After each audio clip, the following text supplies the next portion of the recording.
பிஸ்மில்லாஹிர் ரஹ்மானிர் ரஹீம். புகழனைத்தும் அல்லாஹ் ஒருவனுக்கே உரித்தாகட்டுமாக.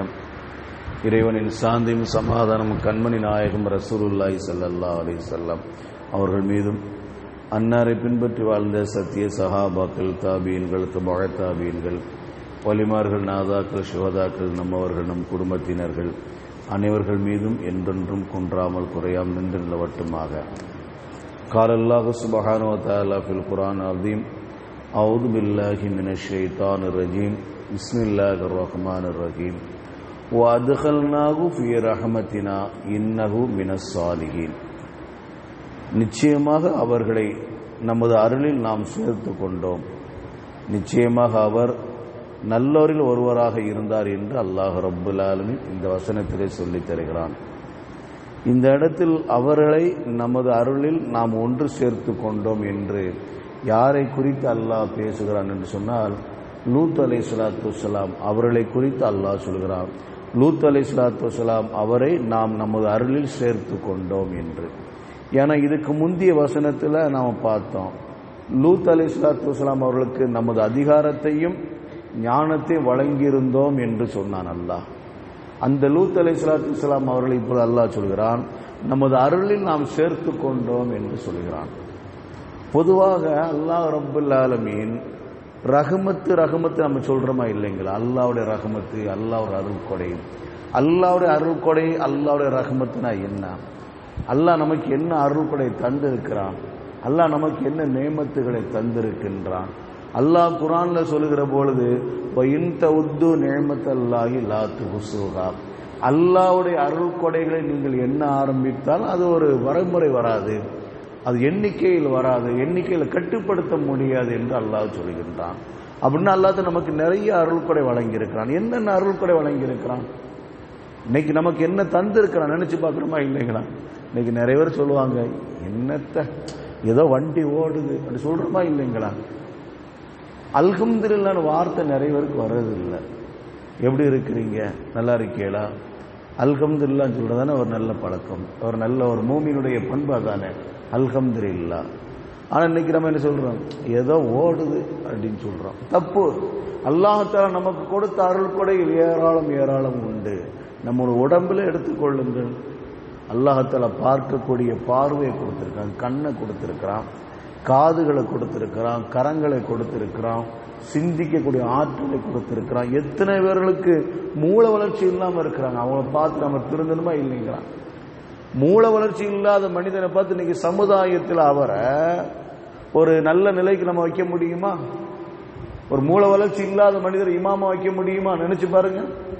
அப்ப அதுல அவர் குறைக்கு ஏற்பட்டிருக்கா இல்லைங்களா? அப்ப அந்த அல்லாஹ் நமக்கு மூல வளர்ச்சியை தந்திருக்கிறான், அதனால தான் நமக்கு இந்த அளவுக்கு இருக்கிறோம். ரெண்டு கரங்கள் இல்லாத நினைத்து பார்க்க வேண்டும். நாம் ரெண்டு கரம் இல்லாத மனிதரை நினைத்து பார்க்க வேண்டும். அல்லாஹ் நமக்கு ரெண்டு கரத்தை கொடுத்திருக்கிறான, அது செயல்படக்கூடிய அளவு கொடுத்திருக்கிறான. ரெண்டு கால் இல்லாத மனிதரை, ஒரு கால் இல்லாத மனிதரை நினைத்து பார்க்க வேண்டும். எவ்வளவு சிரமப்படுகிறார், எவ்வளவு தட்டடைஞ்சு அவர் போகிறார். ஒரு நஜீஸை கழிப்பதற்கு அவர் வெளியே போனா என்ன செய்யணும்? ஒரு கையை ஊனிக்கிட்டு இன்னொரு காலா நடக்கணுமே. அல்லாஹ் நமக்கு ரெண்டு காலால் நடக்கக்கூடிய நசீபை கொடுத்திருக்கிறான, நினைச்சு பார்க்கணுமா இல்லைங்களா? ஹஜ்ரத் உமர் இப்னு கத்தாப் ரலியல்லாஹு தஆலா அன்ஹு அவர்கள் சொல்லுவார்கள், அவங்க மதீனாவில் ஒரு ஓரமா, தெரு ஓரமா எல்லாத்தையும் கூட்டு போயிட்டு இருந்தாங்க. சஹாபாக்கள்லாம் பின்னால வந்துகிட்டு இருக்கிறாங்க, இவங்க முன்னால போய்கிட்டு இருக்கிறாங்க. அப்போ ரெண்டு கால் இல்லாத மனிதர் ரோட்ல கிடந்தார். ரெண்டு கால் இல்லாத மனிதர் ரோட்ல கிடந்தாரு. அந்த மனிதருக்கு பக்கத்துல போயிட்டு அவங்கள தொட்டு பார்த்துட்டு சொல்றாங்க, சஹாபாக்களை பார்த்து சொல்றாங்க, அல்லாஹ் தஆலா இவருக்கு அருள் கொடை வழங்கியிருக்கானா இல்லையா? அல்லாஹு இவருக்கு அருள் கொடை வழங்கியிருக்கிறானா இல்லையா என்று கேட்கும்போது, என்ன வழங்கியிருக்க? எதுவுமே வழங்கலையே. சஹாபாக்கள் சொன்னார்கள், எதுவுமே வழங்கலையே. ஏன்னா இவர் ஏழையா இருக்கிறாரு, ஒண்ணுமே இல்லாம இருக்கிறார், ரெண்டு காலும் இல்லை. ஆனா இவருக்கு எங்க அல்லாஹ் தஆலா அருள் கொடை வழங்கி இருக்கிறான்? ஹஜ்ரத் உமர் இப்னு கத்தாப் ரலியல்லாஹு தஆலா அன்ஹு சொன்னார்கள், தன்னால மலம் ஜலம் கழிக்கக்கூடிய பாக்கியத்தை அல்லாஹ் கொடுத்திருக்கிறானா? அப்ப இதை விட என்ன அருள் கொடை வேண்டும்? தன்னால சிறுநீர் கழிக்கிறார், சிறுநீர் போகிறது அவருக்கு, சிறுநீர் போகாம அவருக்கு நிப்பாட்டல, சிறுநீ நல்ல முறை வெளியே போகிறது, அவர் சாப்பிட்ட கழிவு வெளியே போகிறது. இதை விட மிகப்பெரிய ஒரு அருள்கொடை என்ன இருக்கிறது? அதனால தானே அல்லாஹ் ரப்பல் ஆலமீன் நமக்கு சொல்லி தந்திருக்கிறான். ஹஸரத் முத்து முகமது ஸல்லல்லாஹு அலைஹி வஸல்லம் அவர்கள் மூலமாக நீங்க கழிவறைக்கு போயிட்டு வெளிவரும்போது குஃப்ரானக அல்ஹம்துலில்லாஹில்லதி அஸ்ஹப அன்னில் அதா வஆஃபானி, அங்க அல்ஹம்துலில்லாஹ்னு சொல்றான். அல்லாஹ் ரப்பல் ஆலமீன் சொல்றான் அல்ஹம்துலில்லாஹ். ஹஸரத் முத்து முகமது ஸல்லல்லாஹு அலைஹி வஸல்லம் மூலமா நமக்கு கட்டளை பிறப்பிக்கின்றான், அல்ஹம்துலில்லாஹ் சொல்லுங்க. என்ன அர்த்தம் தெரியுமா? குஃப்ரானக, இறைவா உன்னிடத்தில் பாவ மன்னிப்பு தேடுகிறேன். அல்ஹம்துலில்லாஹில்லதி அஸ்ஹப அன்னில் அதா வஆஃபானி, எனக்கு நோவினை கொடுக்கக்கூடிய விஷயத்தை என்னிடமிருந்து வெளியேற்றினாயே, எனக்கு சுகத்தை தந்தாயே, உனக்கே புகழனைத்தும் என்று சொல்லிக்கொண்டு வெளியே வர வேண்டும். நம்ம கழிவறைக்கு போயிட்டு வெளிவருகின்ற பொழுது குஃப்ரானக அல்ஹம்துலில்லாஹில்லதி அஸ்ஹப அன்னில் அதா வஆஃபானி என்ற ஒரு துஆவை மார்க்க நமக்கு சொல்லி தருகின்றது. காரணம், அது இருந்துச்சுன்னா சிரமம். அதை அல்லாஹ் தஆலா வெளியேக்கினானே, நல்ல முறையில் வெளியேக்கினானே, அதுக்காண்டி அவங்க அல்ஹம்துலில்லாஹ் சொல்லுகின்றான். அப்போ நமக்கு நாம நினைச்சுக்கிட்டு இருக்கோம், நமக்கு என்ன தந்திருக்கிறான் அல்லாஹ், நமக்கு என்ன அருள்கொடை தந்திருக்கிறான் நாம நினைச்சுக்கிட்டு இருக்கிறோம். ஆனா அல்லாஹ் தஆலா நம்ம உடல் விஷயமாக நிறைய அருள்கொடை தந்திருக்கின்றான். ஹஸரத் முத்து முகமது ஸல்லல்லாஹு அலைஹி வஸல்லம் அவர்கள் சொல்கிறார்கள், உங்களுடைய அருள்கொடை நினைத்து நீங்கள் செய்யுங்க, அல்லாஹ்விடம் நீங்கள் செய்யுங்கள், நன்றி செலுத்துங்கள். அல்லாஹ் உங்களுக்கு வழங்கி இருக்கின்ற அந்த அருள்கொடை நினைத்து நீங்கள் நன்றி செலுத்துங்கள். ஹஸரத் அய்யூப் அலைஹிஸ்ஸலாத்து வஸ்ஸலாம் அவர்களுக்கு நினைத்து பாருங்கள், ஒரு நபி, மிகப்பெரிய ஒரு நபி. ஹஸரத் அய்யூப் அலைஹிஸ்ஸலாத்து வஸ்ஸலாம் அவர்கள் அல்லாஹ்க்கு மிக நெருக்கமான நபி. ஆனா அவங்க உடம்புல வியாதி அல்லாஹ் தஆலா கொடுத்தான். தஃசீர்ல வந்திருக்கமா, அதிகமா சொல்லிருக்கமா இல்லைங்களா? சக்கத்தத்துக்கு தஅத்து மினல் லஹ்மி மினல் ஜஸதி, அவங்க உடம்புல இருந்து அப்படியே சத பொத்துன்னு கீழே விழுமா. அந்த புழு அரிச்சு அவங்களுடைய உடம்புல இருந்து சத துண்டு பொத்துன்னு விழுமா. ஊர் மக்கள் எல்லாம் விரட்டி அடித்தார்கள், எங்க ஊருக்குள்ள நீங்க வந்துடக்கூடாது நபி, எங்க ஊருக்குள்ள நீங்க வந்துடக்கூடாது.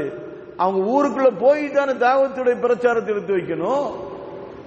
அவர்களுக்கு வழங்கப்பட்ட அந்த நுபுவத் என்ற தூதுவ செய்தியை அவர்கள் எத்தி வைக்க வேண்டும் என்று சொன்னால் ஊருக்குள்ள போகணுமா இல்லைங்களா? ஊருக்குள்ள போனார்கள், மக்கள் விரட்டி அடித்தார்கள். ஊருக்குள்ள போனாங்க, மக்கள் விரட்டி அடித்தார்கள். அந்த நோய் எங்களுக்கு வந்துடும், அந்த நோய் எங்களுக்கு வந்து வெளியே போயிருங்க. ஆனா அவங்க சொன்ன தெரியுமா? அல்ஹம்துலில்லாஹ்.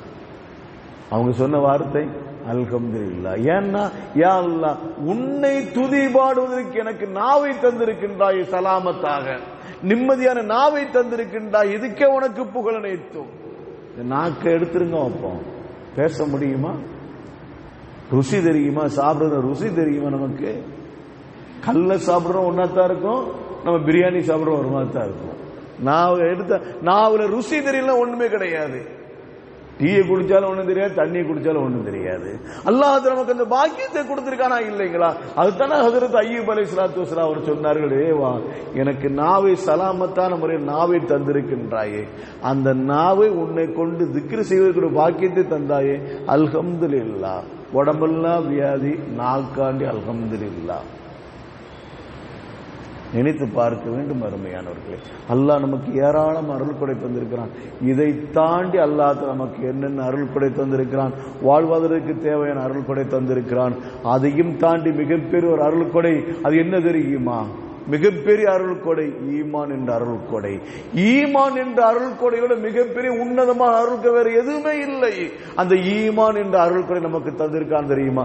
காரணம் என்ன? அந்த ஈமான் தான் மறுமை நாள்ல சொர்க்கத்தை வாங்கி தரக்கூடியது. மறுமை நாள்ல சொர்க்கத்தை வாங்கி தரக்கூடிய ஒரு மிகப்பெரிய ஒரு பாக்கியம் இருந்தா ஈமான். அந்த அருள் கொடை அல்லாஹ் நமக்கு தந்திருக்கிறான். அப்ப இதையெல்லாம் நினைச்சு பார்த்து நாம என்ன செய்யணும்? அல்லாஹ்க்கு நன்றி செலுத்தின தவிர இதுல உள்ள குறைகளை நாம பார்த்து நம்ம செய்யக்கூடாது, புலம்பக்கூடாது. பொதுவாக அல்லாஹ் நமக்கு கொடுத்த அருள் கொடைகள் என்னென்ன அடிப்படையில் அருள் கொடை என்று அல்லாஹ் சொல்கிறானோ, அல்லாஹ் நமக்கு வழங்கிய அத்தனையுமே அருள் கொடை. அந்த அருள் கொடையை ஒரு காலம் நாம் நினைக்கக்கூடாது, குறையாக பேசிடக்கூடாது. ஹஸரத் முத்து முகமது ஸல்லல்லாஹு அலைஹி வஸல்லம் அவர்கள் சொல்வார்கள், சில சஹாபாக்களோட ரசூலுல்லாஹ் பயணம் செய்கின்ற பொழுது சில சஹாபாக்கள் அதுல ஒரு தோழர் என்ன செஞ்சாங்க, ஒரு ஒட்டகத்துல ஏறி உட்கார்ந்தாங்க. ஒட்டகத்துல ஏறி உட்கார்ந்த உடனே அந்த ஒட்டகம் கொஞ்ச தூரம் போயிட்டு அப்படியே உட்கார்ந்துருச்சு. மறுபடியும் ஏறி உட்கார்ந்தாங்க. அந்த ஒட்டகம் கீழே உட்கார்ந்துருச்சு. உடனே அந்த சகாபி சொன்னார்கள், அந்த ஒட்டகத்தை சபிக்கும் வாதத்தில் அந்த அல்லாஹ்வுடைய சாபம் உன் மேல உதட்டும் என்று சொன்னார். அல்லாஹ்வுடைய சாபம் உன் மேல விழட்டும் என்று சொன்னார்கள். ஹஜ்ரத் முத்து முகமது ஸல்லல்லாஹு அலைஹி வஸல்லம் சொன்னார்கள், அல்லாஹ்வுடைய அருள்கொடை நீங்க சபிக்காதீர்கள். அல்லாஹ் உங்களுக்கு தந்த அருள்கொடை நீங்க சபிக்காதீர்கள். இன்னும் சொல்ல போனா எங்களோட நீங்க வராதீங்க. அவங்க சொன்ன வார்த்தை, இந்த துவா செஞ்சிட்டீங்கல்ல, அத்தோட நீங்க வீட்டு பக்கம் போயிருங்க, எங்க கூட வந்துடாதீங்க. ஏன்னா அல்லாஹ்வுடைய சாபம் இறங்கிருச்சு, அது எங்களோட அந்த சாபம் எங்களோட வந்து சேர்ந்துருச்சுன்னா என்ன ஆகுறது? நீங்க போயிருங்க, இந்த இடத்த விட்டு போயிருங்க, எங்களோட வராதீங்கன்னு சொன்னாங்களா. ஏன்னா நாம கேட்கிற துவா எந்த நேரத்தில் கபூலான்னு தெரியாது. ரசூல் சொன்ன வார்த்தை, நீங்க சொல்கின்ற அந்த வார்த்தை அது துவாக்கள் அங்கீகரிக்கப்படக்கூடிய நேரமாக இருந்தால் அது அல்லாஹ்வுடைய சாபத்தோடு எங்களோட வந்துடும். அதனால நீங்க எங்களோட வராதீங்க. அப்ப அல்லாஹ் கொடுத்த அந்த ஒரு நேமத்து நமக்கு என்ன செய்யக்கூடாது, ஒரு நேரத்தில் வேற மாதிரி இருக்கும், அது உடனே சபித்திடக்கூடாது. அல்லாஹ்வுடைய நேமத்தை சபிச்சிடக்கூடாது. அதே நேரத்தில் இன்னைக்கு நிறைய பேர் பிள்ளைகளை திட்டுறமா இல்லைங்களா? பிள்ளைகளை திட்டும் போது அதாவது கொஞ்சம் மோசமான வார்த்தையை சொல்லி திட்டிடக்கூடாது. மோசமான வார்த்தையை சொல்லி திட்டிடவே கூடாது. மார்க் நமக்கு சொல்லும், கண்டிக்கிற நம்ம பிள்ளைகளை நமக்கு உள்ளவர்களை கண்டிக்க வேண்டும். ஆனால் சபிக்கும் விதமாக கண்டிச்சிடக்கூடாது. பிள்ளைகளை சபிக்கும் விதமாக ஒரு காலம் கண்டிச்சிடக்கூடாது. ஏன்னா அப்படி சபிக்கும் விதமாக கண்டிச்சிட்டோம்னா அது துவாக்கள் அங்கீகரிக்கப்படக்கூடிய நேரமாக இருந்தால் அது கபூலாகிவிட்ட என்ன ஆகிறது? காலம் முழு நாம தான் கண்ணு கசிக்கிட்டு இருக்கணும்.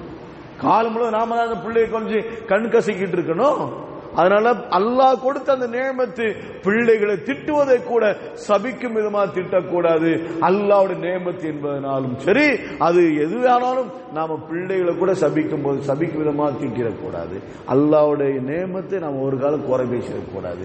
ஆக இந்த ஆயத்து நமக்கு சொல்லித் தருகின்ற பாடம் என்ன?